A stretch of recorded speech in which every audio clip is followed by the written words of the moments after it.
Memang sengaja tidak saya kasih arti biar jenengan belajar konsentrasi betul nulis ya.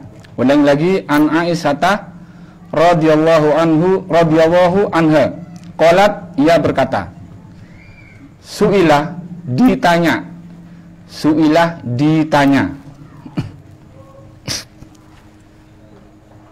Rasulullah sallallahu alaihi wasallam fi qaswati, fi di dalam, qaswati itu perang Tabuk di perang Tabuk. Jadi fi qaswati Tabukah, di perang Tabuk. Jadi saat perang Tabuk itu Rasulullah ditanya, ya. Ditanya tentang apa? An sutrotil musalla, an tentang sutroh. Sutroh itu adalah pembatas al-musalla, orang yang sholat. Jadi orang sholat itu harus ada sutroh, harus ada pembatas di depannya. Faqala, lalu beliau menjawab.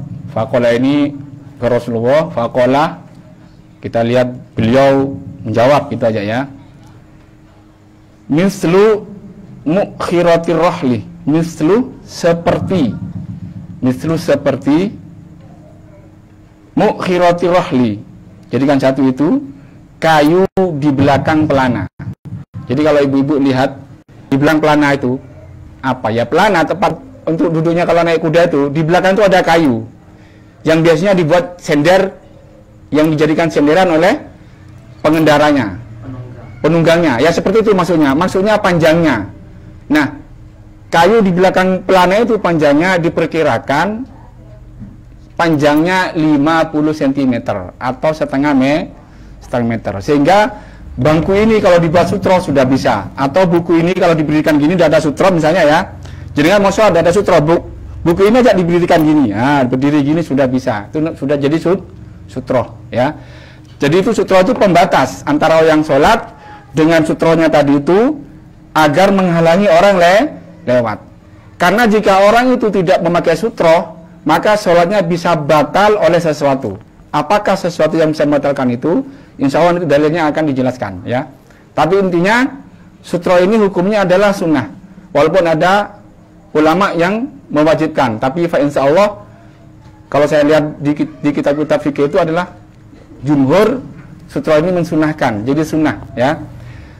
Permasalahannya para bapak dan para ibu, kita jangan melihat hukumnya, jelas sunnah baindah, ya kan? Banyak orang yang seperti ini.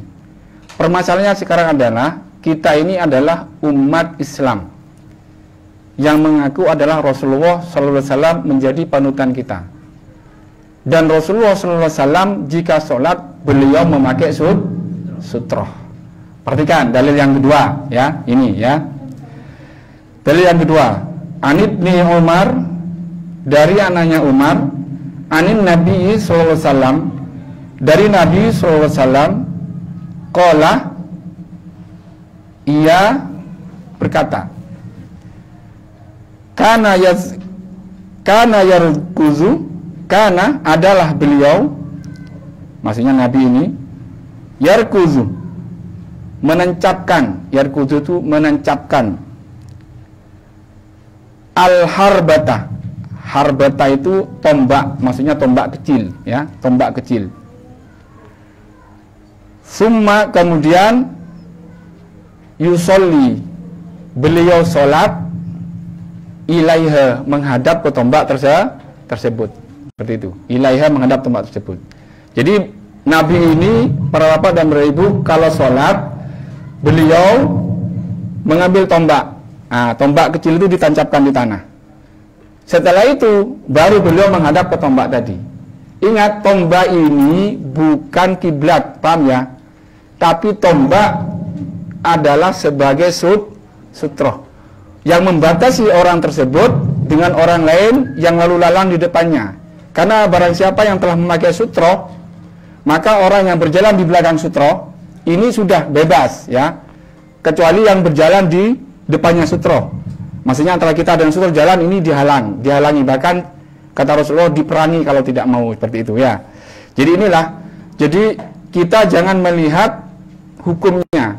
Tapi kita lihat bahwa Rasulullah SAW beliau orang yang baik, beliau orang yang dipandang, beliau kalau sholat juga memakai sutroh. Ini Rasulullah kebetulan yang dipakai sutroh adalah tombak. Tidak harus tombak, para bapak dan ibu.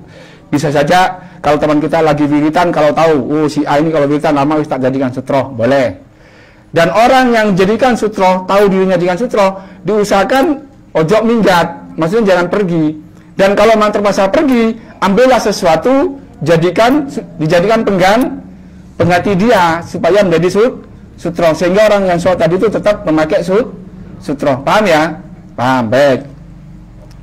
Kemudian yang ketiga, selanjutnya, berapa jarak antara orang yang sholat dengan sutroh? Berapa jaraknya? Maksudnya orang yang sholat di sini, sutroh ini dipasang berapa jaraknya? Ya, ini hadisnya berikut ya.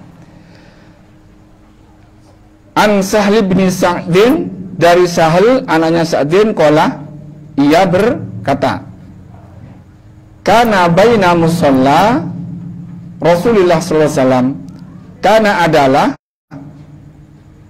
baina, jarak antara, jadi jarak itu dalam kurung ya, baina itu aslinya antara ya. Kana adalah baina, antara, musalla, tempat sholat Rasulullah SAW, wa bainal jidari, dan antara al-jidar. Al-jidar itu adalah tembok, sehingga betul ini Rasulullah memakai sutroh tembok ya. Mamarusati, mamaru itu sekedar tempat lewatnya. Jadi mamaru itu adalah sekedar tempat lewatnya asati. Asati itu adalah seekor kambing. Jadi tidak begitu lebar jaraknya ya. Kalau saya selama ini lihat kaum muslimin sholat di masjid-masjid itu, kalau dia sudah sholat sunnah, mau sholat sunnah, malah dia pergi dari tembok, menjauh ke tembok, sehingga orang yang mau lewat di depannya bingung. Ini saya mau lewat mana? Sana sholat tidak bersutro, sana sholat bersutro. Ini namanya menghalangi orang yang akan lewat. Jadi para bapak dan para ibu, perhatikan, sutroh ini adalah penting. Selain biar tidak merepotkan orang lain, juga agar sholat kita tidak batal. Karena orang yang tidak bersutroh nanti akan bisa batal dengan sesuatu ya. Insya Allah nanti akan dijelaskan. Itu jaraknya. Jarak terdekat antara orang yang sholat dengan dinding sekedar kambing lewat. Berarti paling tidak jarak terdekat itu adalah seukuran apa berhubung ini, berhubung sampai kepala.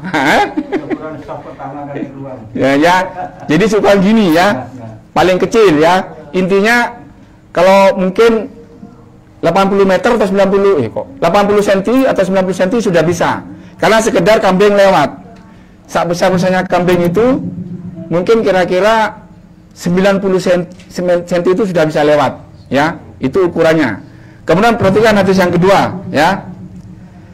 An Abdullah bin Umar, dari Abdullah anaknya Umar, anna Rasulullah SAW, anna bahwasanya Rasulullah SAW dakhala al-Ka'bah, dakhala beliau masuk al-Ka'bah, ke Ka'bah. Ini titik tiga ini para bapak dan para ibu, hadis ini panjang ya, saya potong ya, hingga ila kalimati, hingga kalimat summa sholat, kemudian beliau sholat. Jadi Rasul itu masuk ke dalam Ka'bah, kemudian beliau sholat di dalam Ka'bah. Waja'ala bainahu, waja'ala, dan beliau menjadikan, waja'ala, dan beliau menjadikan bainahu, antara beliau, dia Rasulullah ya, kita beliau aja kalau Rasulullah ya, bainahu, antara beliau, wa bainal jidari, dan antara al-jidar, masih ingat jidar apa? Tembok, dinding ya. Nahwan, kira-kira min salasati, 3 atroin hasta, 3 hasta ibu-ibu, 3 hasta gini ya. 3 hasta, ini ukuran hastanya orang Arab itu kira-kira 120 cm. Sehingga jarak antara, kita sudah ketemu ya, Kalau kita mau masang apa namanya? Kalau mau masang sutro, ini sedikitnya sekedar kambing bisa lewat. Seberapa itu? Sekitar 90 cm. Mungkin inilah, ya. Mungkin sajadah ini. Panjangnya, jauhnya kira-kira 3 hasta. Sehingga antara 90 cm sampai 120 cm itu 3 hasta. Kalau saya mengukur 3 hasta saya ini sudah 110 berapa itu. Tapi kalau orang Arab ya sudah sekitar itu insya Allah. Jadi disinilah ulama mengambil istinbat bahwasanya jarak antara orang sholat dengan sutroh yang di depannya itu terpendeknya sekedar kambing bisa lewat sekitar 90 cm tadi itu, terjauhnya adalah 3 hasta atau kita sekitar 120 cm ya. Ingat 120 cm itu adalah pemahaman. Hadisnya adalah 3 hasta. Paham Bu ya? Sekarang apa saja yang dapat membatalkan orang yang sholat jika orang yang sholat tadi tidak memakai sutroh? Contohnya misalnya kita sholat, kemudian seseorang itu lewat di depan orang itu. Nah, orang yang sholat tadi itu sholatnya bisa batal. Apa saja yang membatalkannya? Baik, perhatikan hadis berikutnya, dibuka halaman berikutnya. Hal-hal yang dapat membatalkan sholat jika orang yang sholat tidak bersutroh, ya. Baik, sekarang an Abi Dzarrin, dari Abi Dzar, qala, ia berkata, qala Rasulullah sallallahu alaihi wasallam, bersabda Rasulullah sallallahu alaihi wasallam, idza apabila kana ada ahadu seseorang kum kalian, ulang lagi ya, idza apabila kan ada ahadu seseorang kum kalian, qaiman berdiri, yusolli maksudnya berdiri untuk sholat, qaiman berdiri, yusolli untuk sholat, fa innahu maka sesungguhnya yasturu membatasi, menghalangi hu padanya apa? Idza apabila kana ada baina yadayhi di antara depannya mislu akhirati rahli, tadi itu mislu seperti kayu di belakang pelana. Jadi kayu berdiri yang panjangnya di belakang pelana. Ya contohnya ini, seandainya tidak ada kayu, ya pakai bangku. Tidak ada bangku, pakai tas. Tidak ada tas, pakai, kalau di kendaraan ini pakai kambing, suruh berdiri didudukkan. Kalau onta didudukkan sering ya. Kalau zaman dulu itu sahabat sering mendudukkan onta, karena onta itu memanut didurunkan, maka onta itu dijadikan sutroh, dia tidak jalan. Kalau kambing jadikan sutroh, lari. Atau kalau misalnya serigala jadikan sutroh, makan bersama yang sholat. Intinya diusahakan cari ranting atau apa saja, tancapkan di depan kita itu yang jaraknya tadi kira-kira 90 sampai 120, yang panjangnya tingginya kira-kira kurang lebih 50. Ingat, bukan garis ya, bukan garis ya, tapi adalah sesuatu yang ditancapkan ya.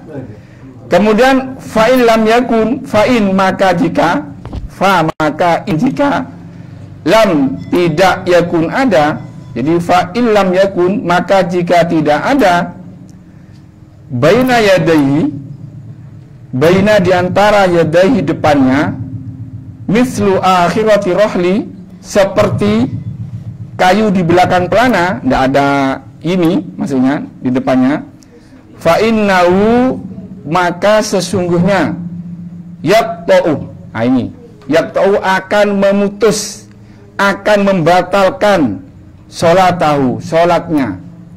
Apa saja yang membatalkan? Satu adalah al-mar'atu, adalah perempuan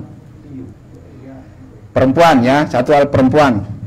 Di lain riwayat dijelaskan perempuan yang sedang haid ya, di lain riwayat dijelaskan perempuan yang sedang haid ya. Yang kedua adalah Al-himaru, himar. Seperti apa himar itu? Saya tapi kok sangat itu belum. Ya himar lah, pokoknya himar lah, kayak apa itu? Ya, seperti itu ya. Terus kemudian al-kalbul aswad. Al-kalbu itu anjing, benar al-kalbu itu bukan akalepobu ya. Al-kalbu itu adalah anjing. Nanti al-kalbu dijelas akalepobu gitu.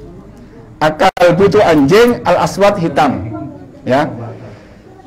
Jadi 3 hal para bapak dan para ibu yang apabila orang sholat dan dia tidak memakai sutroh, maka 3 hal ini dapat membatalkan sholatnya orang tersebut. Apa? Jika ada orang perempuan lewat di depannya. Dan dijelaskan di hadis lain itu adalah perempuan yang sedang haid. Kan nggak mungkin. Ya mungkin saja. Bisa saja ibu-ibu sholat di masjid, ada orang lewat kritik, kemudian dia pakai ini. Batal maka dia sholatnya. Jadi orang batal sholat itu tidak harus ngentut. Ya. Dia tidak pakai sutroh, di depannya lewat seorang perempuan yang haid, batal sholatnya. Ya. Kalau hadis ini jelas al-mar'atu, kita ajak perempuan, ya. Kemudian al-himar. Nah, ini kalau himar itu memang susah, tidak mungkin masuk masjid ya. Terus kemudian anjing hitam. Termasuk anjing mungkin tidak bisa masuk masjid. Tapi suatu saat kita pasti saja terjadi, kita lagi kemah atau apa gitu ya. Sholat di tengah lapang, maka bisa saja ada di antara 3 hewan ini yang lewat di depan kita. Makanya diusahakan kita memasang sutroh. Dan kalau kita memasang sutroh, jika ada sesuatu yang lewat, maka kita merapat ke sutroh. Ingat, sholat berjalan kalau memang ada perlunya itu tidak jadi masalah.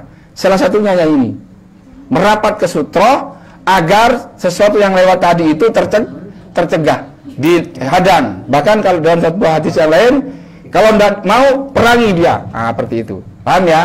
Baik ibu-ibu, baik sutroh itu yang pertama.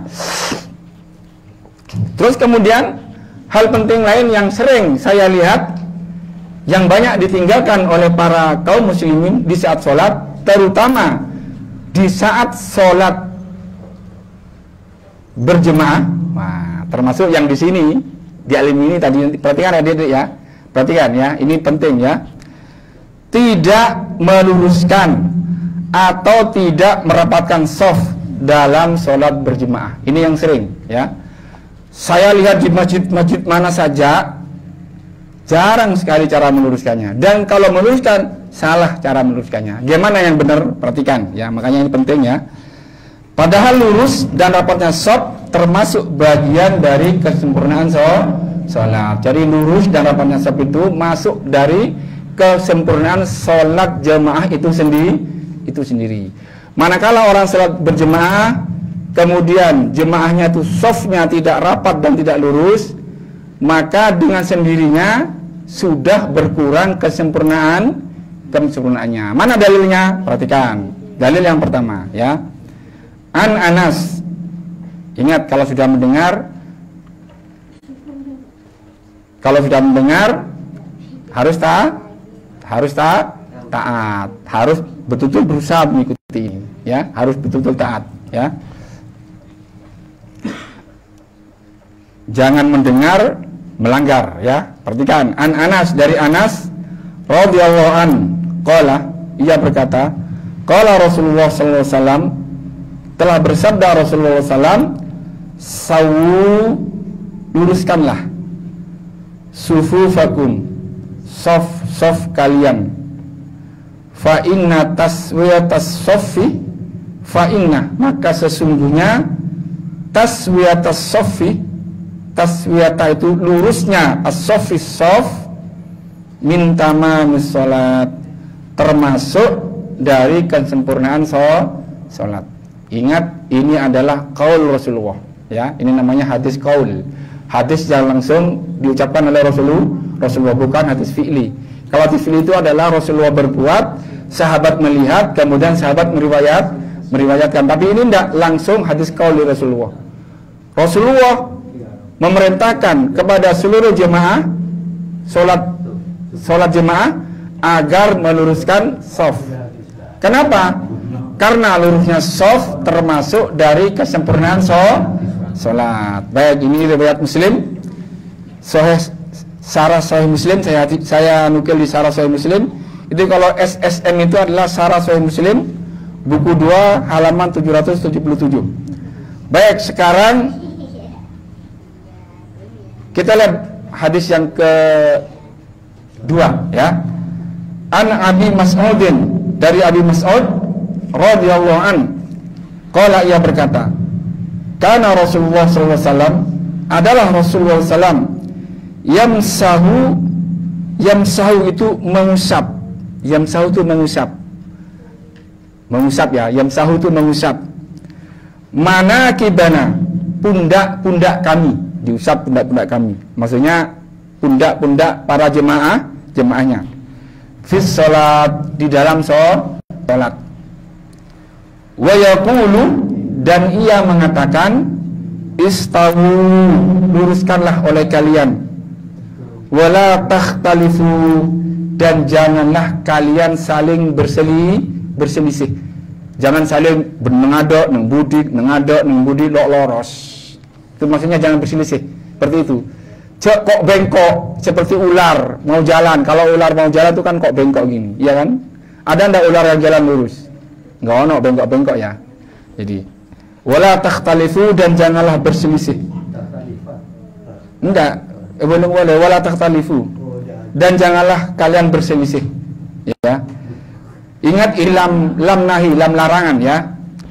Fatakhtalifa, maka akan berselisih. Jadi fatakhtalifa, maka akan berselisih qulubukum, hati kalian. Liyalini, nah ini caranya ngatur saf nanti. Liyalini, hendaklah mengiringi aku. Maksudnya hendaklah mengiringi aku. Maksudnya hendaklah ada di belakangku, gitu ya kata Rasulullah. Siapa? Minkum, di antara kalian, ulul ahlam. Ulul ahlam itu adalah orang yang berakal yang balik. Jadi ulul ahlam itu adalah orang yang berakal yang balik. Jadi jangan seperti tadi, siapa itu? Di belakangnya Mas Ajen itu tadi nopal. Nah, ini sudah salah dari hadis ini. Yang di belakang imam itu adalah ulul ahlam, orang yang berakal yang balik. Wanuha itu adalah dan berilmu. Nah, jadi orang yang berakal, dia balik, dan orang yang paling berilmu yang ada di antara seluruh jemaah tersebut. Itulah yang berdiri di belakangnya imam, ya. Kemudian summal ladzina yalunahum, summa kemudian alladzina, orang-orang yalunahum yang mengiringi mereka. Maksudnya setelah orang berilmu, selanjutnya di bawahnya lagi gitu, paham ya? Kan orang berilmu kadang-kadang kan tidak sama ilmunya ya, mesti ada yang lebih pintar, ada yang pintar gitu. Tuh, ini contoh loh neng. Summal ladzina yalunahum, summa kemudian alladzina, orang-orang yalunahum yang mengiringi mereka, ya. Mengiringi. Maksudnya kemudian setelah itu ilmunya di bawahnya seperti itu, ya. Jadi caranya ngatur shaf begini para bapak dan para ibu ya. Ini imam ya, imam berdiri tengah-tengah ini. Kemudian lurus persis di shaf di belakangnya imam itu adalah orang yang paling berilmu. Anuha, orang yang berilmu. Anuha itu kalau melihat diri kamunya itu orang yang mencapai puncak keilmuannya, itu anuha. Ya. Mana tadi? Menata shaf ya. Jadi ini imam, di belakangnya imam ini imam ya, ini imam, ajab imam ya. Di belakang ini adalah orang yang ulul ahlam tadi, orang yang memiliki kedewasaan yang balik. Wanuha, dan yang berilmu. Anuha itu adalah orang yang mencapai puncak akalnya, betul-betul paling berilmu. Setelah itu semua yalunahum, kemudian mengiringi. Kalau ada orang kedua berdiri di sebelah kanannya orang yang anuha tadi. Kalau ada orang ketiga berdiri di sebelah kirinya anuha, begitu seterusnya ngaturnya ya. Jangan kalau lihat di masjid itu ini masih kosong, bukan berdiri di tengah tapi di pojok. Bingung akhirnya begitu kan, ini mau diri di mana? Mau diri di tengah mutus shaf, ngikuti keikut pojok ya salah ini ya. Sehingga inilah para bapak dan para ibu, kalau memang kita tidak ngaji jadi rancu saat praktek di lapangan. Baik ya. Ya. Ulul ahlam itu orang balik yang berakal. Ini orang satu. Iya. Orang satu. Ulul ahlam wan nuha itu orang satu. Baik, kemudian qala Abu Mas'ud, berkata Abu Mas'ud, fa antum. Nah ini Abu Mas'ud di zaman Abu Mas'ud ini, perhatikan para bapak dan para ibu ya. Fa antum, maka antum kalian semua, al yauma, pada hari ini, as-subdah tilafan. As-subdah itu, oh maaf, asyaddu itu sangat, ikhtilafan berselisih. Zaman Ibnu Mas'ud saja, kata Ibnu Mas'ud, sudah banyak yang berselisih. Sudah banyak yang tidak merapatkan shaf. Membayangkan kalau Ibnu Mas'ud hidup di zaman sekarang ini, mungkin geda-gedanya ada berhenti mungkin. Dulu payit orang salat kok berjalan kayak ular berjalan. Jadi perhatikan para bapak dan para ibu. Inilah rahasianya. Kenapa umat Islami sekarang tidak bisa bersatu? Inilah rahasianya. Kenapa sekalipun kita satu jemaah, kita ini tidak bisa bersatu? Kenapa? Karena hukuman sedang Allah timpakan kepada seluruh orang Muslim yang mengabaikan sunnah Rasulnya. Perhatikan tadi hadis pertama. Hadis pertama langsung qaul Rasulullah, sallu sufufakum, rapat dan lurus shaf. Karena rapat dan lurus shaf itu adalah termasuk kesempurnaan sholat. Terus bagaimana Rasulullah menata shaf? Perhatikan, Rasulullah menata shaf, beliau itu adalah mengusap pundak-pundak kami, betul-betul dirapatkan. Dilihat, namanya merapatkan mesti melihat kepada jemaahnya. Kalau sekarang banyak imam itu mau peduli, mau jemaahnya sudah mau gerundung, mau jengkelan, mau apa, tidak peduli. Udah yang penting ngadap kiblat, Allahu Akbar. Padahal ada jemaahnya si garuk-garuk, si alah, tidak macam-macam lah. Ini adalah imam yang sangat baik untuk tidak ditiru. Bukan baik untuk ditiru, sangat baik untuk tidak ditiru. Kenapa? Dia sudah mengisihi apa yang telah dilakukan oleh Rasulullah. Rasulullah saja, beliau orang pilihan Allah. Beliau menyempatkan diri melihat ke jemaahnya, mengusap pundak-pundak jemaah untuk meluruskan, ya. Bahkan di satu riwayat beliau diluruskan dengan pedang. Mundur, dadanya kurang mundur, di ini dengan pedang tekan. Kurang maju, tekan punggungnya, seperti itu. Terus perhatikan, kata Rasulullah, wala takhtalifu, janganlah kalian saling berselisih. Janganlah kalian membentuk shaf itu saling ke belakang ke depan. Kenapa? Fatakhtalifa qulubukum, maka akan berselisih hati kalian. Jadi para bapak dan para ibu, tidak meluruskan shaf ini masuk suatu dosa. Kenapa? Bahkan kata ulama, suatu perbuatan yang diancam dengan hukuman itu termasuk dosa besar. Di sini diancam oleh Allah, siapa saja yang tidak merapatkan shaf, maka Allah akan jadikan hatinya berselisih. Maka perhatikanlah akibatnya. Umat Islam sekarang tidak bersatu sebagaimana umat Islam dahulu. Kenapa? Salah satunya adalah dia telah meninggalkan apa yang menjadi sunnah Rasulnya. Apa itu? Merapatkan shaf di saat sholat. Padahal sholat itu adalah sesuatu yang sangat penting. Setiap syariat yang Allah turunkan kepada manusia ini dibawakan oleh malaikat Jibril. Tapi khusus sholat tidak. Allah langsung panggil langsung Rasulullah ke hadapan Allah. Sehingga sholat ini para bapak dan para jemaah adalah hal yang sangat penting. Dilakukan salah dihukum, tidak dilakukan dihukum. Mana dalilnya? Fasolli fawailul lil musolli, maka celakalah bagi orang yang sholat. Alladzina hum an sholatihim sahun. Alladzina hum, yaitu orang banyak, hum mereka, an salatihim sahun, dari solat mereka, sahun mereka sama-sama lalai. Dia solat tapi tetap celaka. Tidak solat tambah celaka. Mana dalilnya? Kata Allah di dalam Al-Quran, saya lupa suratnya berapa, tapi ayatnya begini, masalakakum fis sakor, apa yang menyebabkan kamu masuk ke dalam neraka sakor? Qalu, mereka menjawab, lam naku minal musallin, dulu saya tidak sholat. Udah jelas, orang yang tidak sholat kelak akan Allah masukkan ke dalam neraka sakor. Naudzubillah min dzalik, ya. Ingat, hati-hati itu terutama adik-adik, ya. Jangan main-main dengan sholat. Sholat itu adalah suatu ibadah yang dilakukan jika sembarangan dihukum, ditinggalkan dihukum. Tidak boleh tidak, dalam sholat kita harus betul-betul memperhatikan bagaimana tata cara sholat yang benar. Makanya ini saya kasih judul menyingkap tabir, menelaah bagaimana Nabi SAW melaksanakan sholat. Jadi betul-betul diteliti bagaimana Rasulullah melaksanakan sholat. Baik. Kemudian berikutnya, bagaimana cara meluruskan sholat yang benar. Nah ini, sekarang sudah tahu kita ada perintah suruh meluruskan sholat. Ya, nanti saya ingin lihat sholat isya-nya, ya. Kita praktikkan, ya. Bagaimana cara meluruskan sholat? Ya, perhatikan, ya. An Anas ibni Malik, dari Anas anaknya Malik, anin Nabi sallallahu alaihi wasallam, dari Nabi sallallahu alaihi wasallam.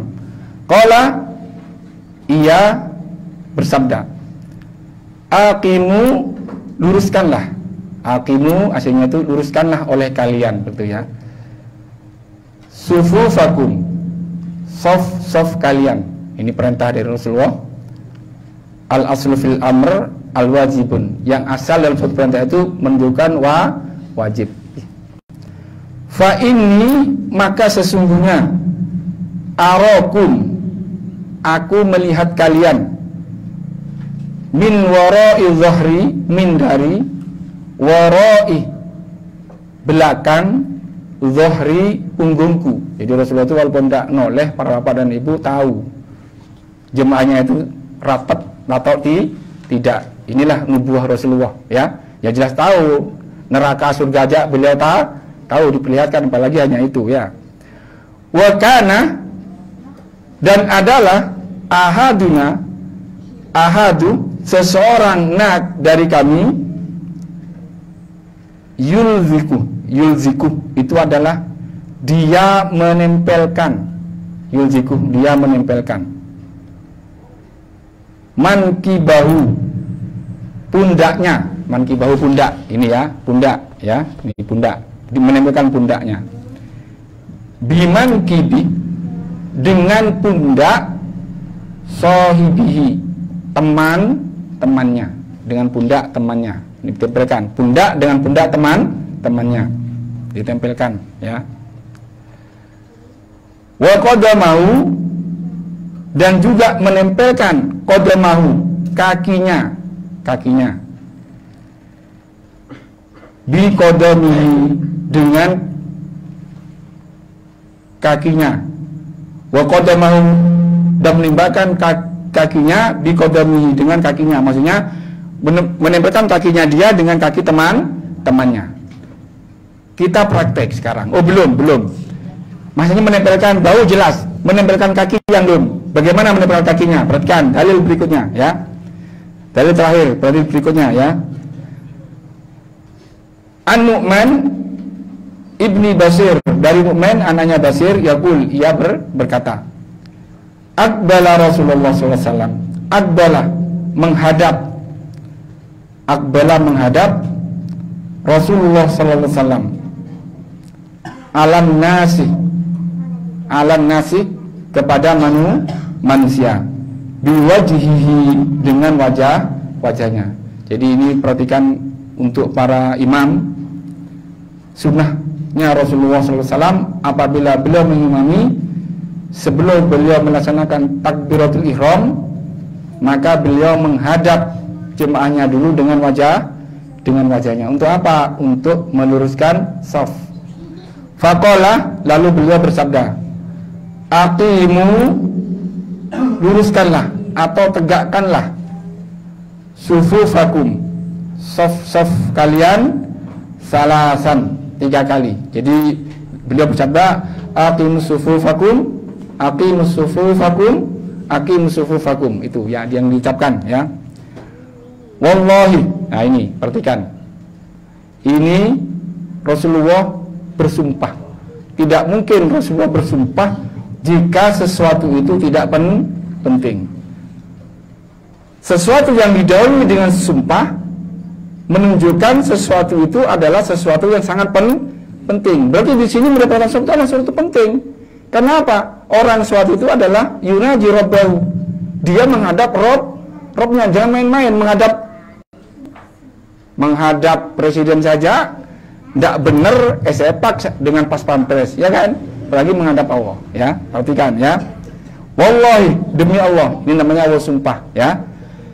La tuqimunna, sungguh luruskanlah sufufakum, saf kalian. Atau lah ini. La yukhalifanna, benar-benar akan menjadikan berselisih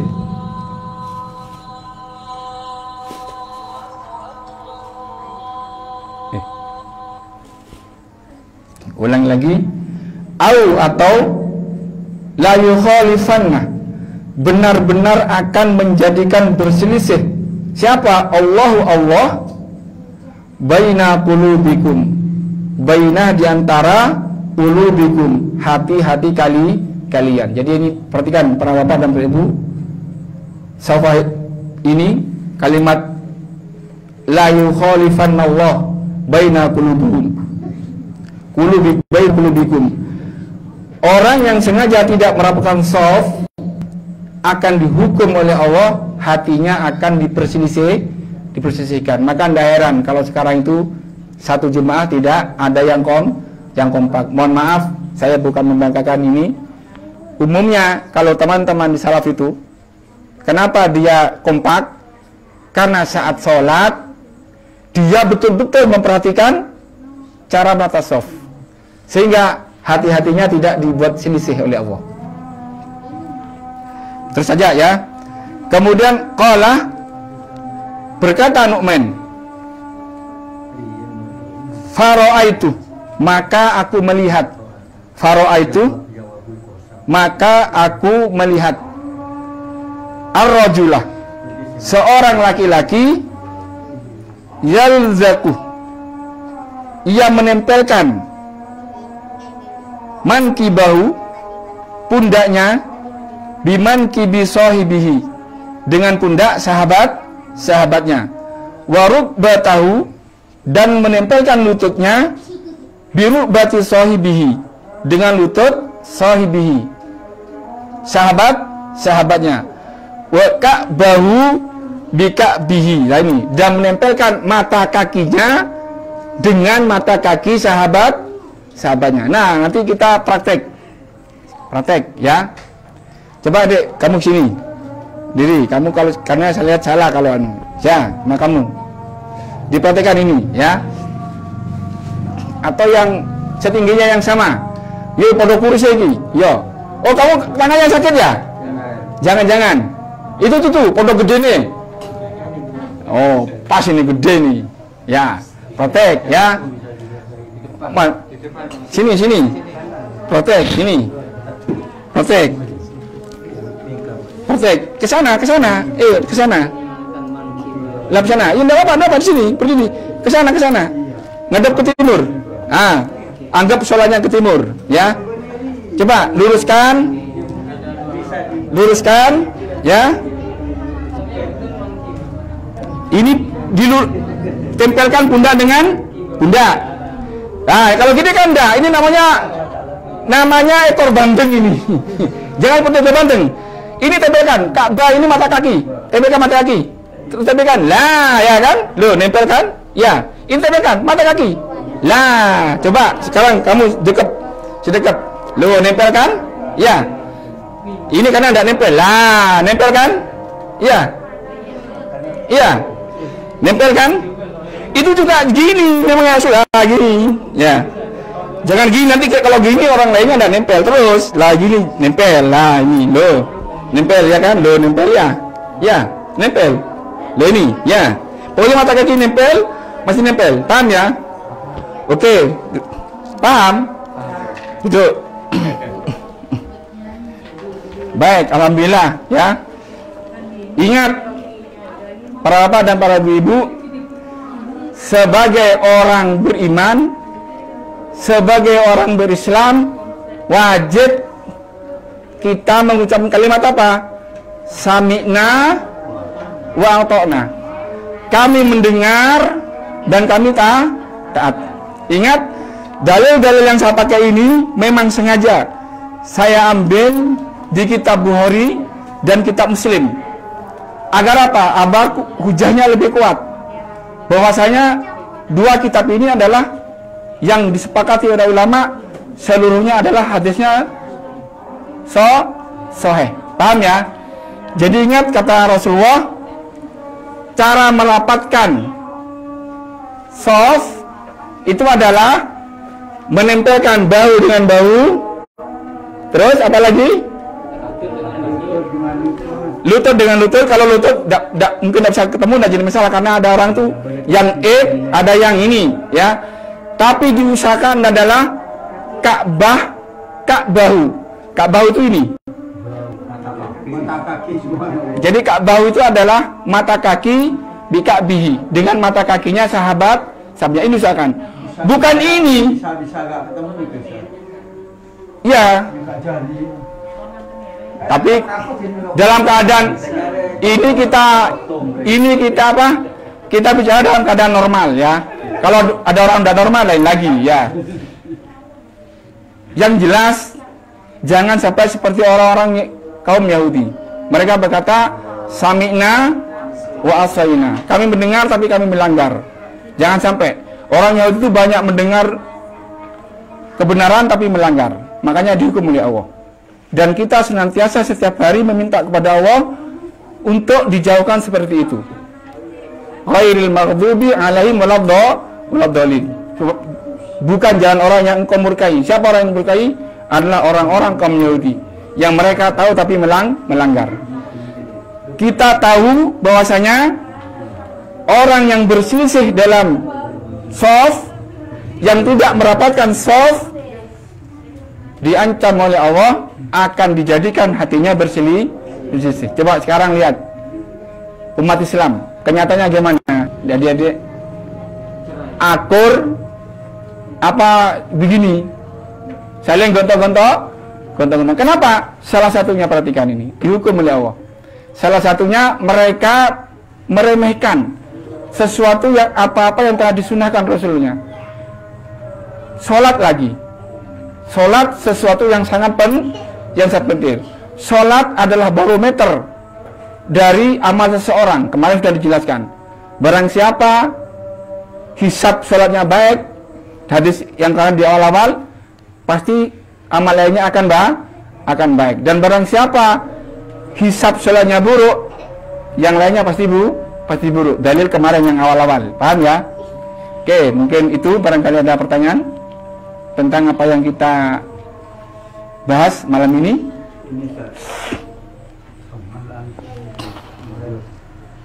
Fara'aitur rajula yalsaqu min kibahu apa mangkibahu? Sekemu enggak?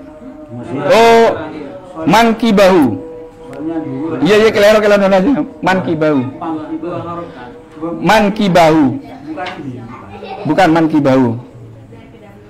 Yalzaku mankibahu. Bisa baca kasro, bisa baca. Enggak, keliru nulis.